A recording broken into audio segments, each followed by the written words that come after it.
So hi friends, ఈరోజు వీడియోలో Java స్క్రిప్ట్లో డేటా టైప్స్ గురించి అయితే మనం మాట్లాడుకుందాం. సో ఈ డేటా టైప్స్లో మనకి ప్రిమిటివ్ డేటా టైప్స్ ఉన్నాయి. ప్రిమిటివ్ అంటే నథింగ్ బట్ రెగ్యులర్గా వాడే డేటా టైప్ అనేసి, ఓకేనా. సో ఈ డేటా టైప్లో మనకి నెంబర్ అనేసి ఉంది, బూలియన్ అనేసి ఉంది, స్ట్రింగ్ అనేసి ఉంది, అన్డిఫైన్ అనేది ఉంది, నల్ అని ఉంది, ఓకేనా. అలానే ఇవి కామన్గా రెగ్యులర్గా యూజ్ చేసే డేటా టైప్స్. ఇవి అంత ఎక్కువగా మనం జావా స్క్రిప్ట్లో మనం యూజ్ చేయము. ఉన్నాయి డేటా టైప్స్ అయితే ఉన్నాయి, కానీ మనము అంత రెగ్యులర్ బేసిస్లో మనం అయితే యూజ్ చేయము, ఓకేనా. సో నెక్స్ట్ వచ్చే వీడియోస్లో మనము వీటి గురించి డేటా టైప్ గురించి అయితే మాట్లాడుకుందాం. సో ఇప్పుడు జస్ట్ మనం ఒక స్నీక్ పీక్ లాగా అయితే చూద్దాం, ఓకేనా. నేను ఆల్రెడీ లాస్ట్ వీడియోలో నేను ఓపెన్ చేస్తున్నాను ఆల్రెడీ index.html, అలానే స్క్రిప్ట్ ఫైల్ క్రియేట్ చేశాను. ఆ స్క్రిప్ట్ ఫైల్ అనేది నేను నా HTMLకి లింక్ చేశాను. ఒకవేళ ఆ వీడియో చూడకపోతే కార్డ్స్లో ఉంటుంది, ఆ కార్డ్స్లో నుంచి మీరు ఆ ఫస్ట్ వీడియో అయితే చూసి ఈ వీడియో అయితే చూడొచ్చు, ఓకేనా. సో ఇక్కడ నేను ఫస్ట్ డేటా టైప్స్ గురించి మాట్లాడదాం, ఎలా అసలు డేటా టైప్స్ అంటే ఏంటని. ఇక్కడ నేను నేమ్ ఈక్వల్స్ టు, ఓకేనా, డబుల్ కోట్స్లో చిరంజీవి అని చూస్తున్నాను. సో మనం ఎక్కడైనా రాయొచ్చు, మన కన్సోల్లో కూడా మనం ఏదైతే రాసామో దాన్ని మనం రన్ చేయొచ్చు. లేదు అలా కాదు, నాకు అలా వద్దు అనుకుంటే మీరు డైరెక్ట్గా VS కోడ్లో కూడా మీరు సేమ్ ఇవే రాయొచ్చు అనమాట. సో ఇబ్బంది ఏం లేదు, ప్రాబ్లం ఏం లేదు. ఎక్కడ రాసినా మన కోడ్ అనేది రన్ అవుతుంది, ఓకేనా. ఇప్పుడు నేను ఇక్కడ చిరంజీవి నేమ్ ఈక్వల్స్ చిరంజీవి అని తీసుకున్నాను, ఓకేనా. చిరంజీవి అనేది నాకు ప్రింట్ అయితే అయింది. కానీ ఈ చిరంజీవి అనేది a kind of data type, so అది మనం ఐడెంటిఫై చేయాలంటే టైప్ ఆఫ్, ఓకేనా. టైప్ ఆఫ్ దాని లోపల మన వేరియబుల్ నేమ్ ఏదైతే ఉందో నేమ్ అది ఇవ్వాలి. అది ఇచ్చేసి మనం ఎంటర్ ఇచ్చేస్తే ఆటోమేటిక్గా మనకి స్ట్రింగ్ అనేది వచ్చిందనమాట. స్ట్రింగ్ అంటే నథింగ్ బట్ అదొక స్ట్రింగ్ అనేది ఒక డేటా టైప్, ఓకేనా. డబుల్ కోట్స్లో ఏది ఉన్నా అది మనకి స్ట్రింగ్ కిందకే వస్తుంది. అలానే ఇప్పుడు ఇలా అయినా మనం టైప్ ఆఫ్ చూడొచ్చు, లేదంటే డైరెక్ట్గా టైప్ ఆఫ్ ట్యాబ్ ఇచ్చేసి ఇక్కడ దీని లోపల డబుల్ కోట్స్లో చిరంజీవి అని కూడా ఇవ్వచ్చు. చూడు, ఇక్కడ నేను చిరంజీవి అని ఇకపోయినా కూడా డబుల్ కోట్స్ ఎప్పుడైతే ఆన్ చేస్తానో యాడ్ చేస్తానో ఆటోమేటిక్గా కింద నాకు సజెషన్స్ చూపించేస్తుంది. ఓకే, మేము ఇప్పుడు ఆ డేటా టైప్ వచ్చేసి స్ట్రింగ్ అని చెప్పేసి, ఓకేనా. Anything inside the double quotes, ఆ డేటా ఏదైనా టెక్స్ట్ ఏదైనా ఉందంటే డబుల్ కోట్స్ అది ఏమైపోతుంది, అది స్ట్రింగ్ అయిపోతుంది. అదే ఇప్పుడు A = 25 అని తీసుకుంటాను. A = 25 అని తీసుకున్నాను. సో ఇప్పుడు దీనికి type of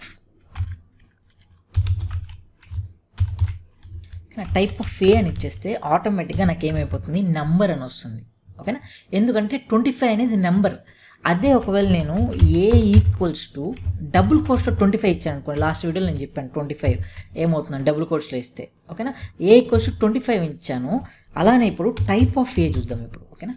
type of A, capital A, okay. ఇప్పుడు టైప్ ఆఫ్ A ఏమైపోయింది, స్ట్రింగ్ అయిపోయింది. ఎందుకు స్ట్రింగ్ అయింది, 25 అనేది డబుల్ కోట్స్ లోపల ఉంది కాబట్టి. డబుల్ కోట్స్లో ఏదున్నా అది ఆటోమేటిక్గా స్ట్రింగ్ అయిపోతుంది. అదే మనం పైన చూస్తే A = 25 ఇచ్చాము, ఇక్కడ డబుల్ కోట్స్ అయితే ఇవ్వలేదు. అప్పుడు అది టైప్ ఏ టైప్ అయిపోయింది, నెంబర్ అయిపోయింది. అలానే ఇప్పుడు మనం B = 15.9 తీసుకున్నాం. సో ఇది యూజువల్గా మీరు ఒకవేళ ప్రోగ్రామింగ్ ఐడియా ఉంటే ఇది ఫ్లోట్ వాల్యూ అవుతుంది. కానీ జావా స్క్రిప్ట్లో మనకి ఫ్లోట్ అలాంటివి ఏం లేవు అనమాట, మనకి డైరెక్ట్గా నెంబర్ అనే వస్తుంది, ఓకేనా. ఇప్పుడు నేను టైప్ ఆఫ్ B అని ఇచ్చేస్తే ఆటోమేటిక్గా నాకు నెంబర్ అనేది వచ్చింది, ఓకేనా. సో ఇలా మనకి స్ట్రింగ్ వచ్చేసి జస్ట్ డబుల్ కోట్స్లో ఉంటాయి. ఏదైనా నెంబర్ యాడ్ చేయాలనుకుంటే డైరెక్ట్గా వితౌట్ డబుల్ కోట్స్లో మనం యాడ్ చేయాల్సి ఉంటుంది, అదే, ఓకేనా. బూలియన్ ఇంకా డెప్త్గా మనం మాట్లాడుకుందాం, ఇది జస్ట్ బేసిక్ ఇంట్రో వీడియో, ఓకేనా, డేటా టైప్స్కి. అలానే మనం నెంబర్స్ అయితే చూసాం, నెంబర్స్ అనేవి చూసాం. ఏదైనా ఫ్లోట్ వాల్యూ ఏది ఉన్నా కూడా అది నెంబర్స్ కిందకి వస్తుంది. అలానే బూలియన్ వాల్యూ అంటే నథింగ్ బట్ ఇప్పుడు నేను ఇక్కడ నా ప్రొఫైల్ చూసారా, ఇక్కడ నా ప్రొఫైల్ ఉంది, ఓకేనా. ఇక్కడ బటన్ ఉంది, జాయిన్ టు వ్యూ ప్రొఫైల్ అని. ఒకవేళ నేను జాయిన్ కొడితే అది ఏమైపోతుంది, ట్రూ అయిపోతుంది, అవునా. ఎందుకంటే నేను జాయిన్ అయిపోయాను. ఒకవేళ జాయిన్ అవ్వలేదంటే దీని వెనకాల డేటా టైప్ అనేది ఎలా ఉంటుందంటే ఫాల్స్ అని ఉంటుంది. అంటే ఒకవేళ నేను దీన్ని జాయిన్ అయితే జాయిన్ = ట్రూ అయిపోతుంది, ఓకేనా. ఆ ట్రూ ఆర్ ఫాల్స్ని మనం ఏదైతే చేస్తామో ఆ ట్రూ ఆర్ ఫాల్స్ని మనం బూలియన్ అంటాం. ఫర్ ఎగ్జాంపుల్ ఇక్కడ నేను టైప్ ఆఫ్, ఓకేనా, ట్రూ అని ఇస్తాను.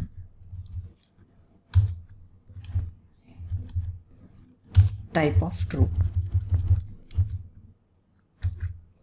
ఇక్కడ ఏమొచ్చింది, అన్డిఫైన్ వచ్చింది. అన్డిఫైన్ అనేది కూడా మనకు ఒక, ఇక్కడ చూస్తే అన్డిఫైన్ అనేది కూడా మనకు ఒక డేటా టైపే.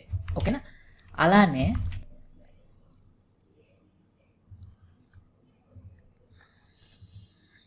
ఇప్పుడు నేను ఏ ఈక్వల్స్ టు బి తీసుకున్నాను. ఓకేనా. ఏ ఈక్వల్స్ టు 5 తీసుకుందాం అనుకో.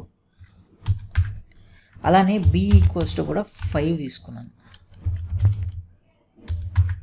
ఇక్కడ నేను ఏం చేస్తానంటే ఏ ఈక్వల్ టు యూజ్ చేస్తాను. A equals to B.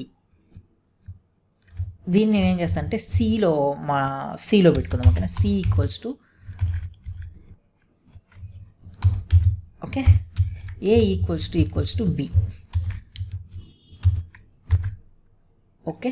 ఇక్కడ నాకు ట్రూ వచ్చింది. ఇప్పుడు నేను టైప్ ఆఫ్ సి తీసుకున్నాను అనుకోండి, అదేమైపోతుంది నాకు ఇక్కడ బూలియన్ వాల్యూ వస్తుంది. ఓకేనా. బూలియన్ వాల్యూ అంటే ఇక్కడ నేను ఏం చేశాను, ఫస్ట్ ఏ ఈక్వల్స్ టు 5 తీసుకున్నాను. ఓకేనా. 5 ప్రింట్ అయింది, కరెక్టే. ఇప్పుడు బి వాల్యూ కూడా 5 తీసుకున్నాను. ఇక్కడ సి ఈక్వల్స్ టు ఇక్కడ నేను 2 యూజ్ చేశాను. ఇది ఏమంటామంటే ఈక్వల్స్ టు ఆపరేటర్. ఇది ఏం చేస్తుందంటే 2 ఈక్వలా కాదా అని చెక్ చేస్తుంది. సో దీని గురించి కూడా మనం ఫ్యూచర్లో అయితే మాట్లాడుకుందాం. యాజ్ ఆఫ్ నో ఈ రెండింటిని కంపారిజన్ చేస్తుంది. ఏ ఈక్వల్స్ టు బి అని అంటే ఇక్కడ ఏ ప్లేస్లో మనం ఏమేమో అజ్యూమ్ చేసుకోవాలి. ఏ వాల్యూ ఎంత 5. Okay. Equals to B value ఎంత 5. సో 5 ఈక్వల్స్ టు 5 ట్రూవే కదా. 5 equals to A value 5 B value 5. So అందువల్ల మనకి ట్రూ వచ్చింది. సో ఇప్పుడు ఆ ట్రూను మనం ఏం చేసామంటే సి అనే ఇంకొక వేరియబుల్లో స్టోర్ చేసాం. ఆ సి అనే వేరియబుల్ని నేను టైప్ ఆఫ్ చూస్తే నాకు ఇక్కడ బూలియన్ వాల్యూ అయితే వచ్చింది. అదే ఒకవేళ నేను ఏ ఈక్వల్స్ టు 5 తీసుకున్నాను, మళ్ళీ ఈసారి బి ఈక్వల్స్ టు 7 తీసుకున్నాను. ఓకేనా. ఇప్పుడు నేను C equals to A equals to B అని తీసుకుంటే ఇక్కడ నాకేమైపోతుంది, ఫాల్స్ వస్తుంది ఈసారి. ఓకేనా. ఫాల్స్ వచ్చింది. ఎందుకు, ఏ వాల్యూ 5 బి వాల్యూ 7. ఏ అంటే 5 ఈక్వల్స్ టు 7 కాదు కదా, తప్పు కదా. సో అందువల్ల ఫాల్స్ వచ్చింది. కానీ ఇక్కడ నేను టైప్ ఆఫ్ అని చూస్తే ఇది కూడా బూలియన్ కిందకే వస్తుంది. టైప్ ఆఫ్ సి చూస్తే ఇక్కడ మీకు బూలియన్ వాల్యూ అయితే వచ్చిందనమాట. సో ఇలా మనకి ట్రూ ఆర్ ఫాల్స్ అనేది ఏదైనా డేటా ఉంటే ఆ డేటా టైప్ని మనం ఏమంటామంటే బూలియన్ అంటాం. సో అలానే మనకి అన్డిఫైన్డ్ నల్ అని ఉంది. సో అవన్నీ కూడా మనం జస్ట్ నెక్స్ట్ వచ్చే వీడియోలో ఒక్కొక్క దాని గురించి డీటెయిల్గా అయితే మనమైతే చదవబోతున్నాం. సో ఈ వీడియోకి ఇంతే గాయస్. ఈ వీడియో కానీ మీకు నచ్చినట్లయితే లైక్ చేయండి, షేర్ చేయండి, కామెంట్ చేయండి. Thank you friends.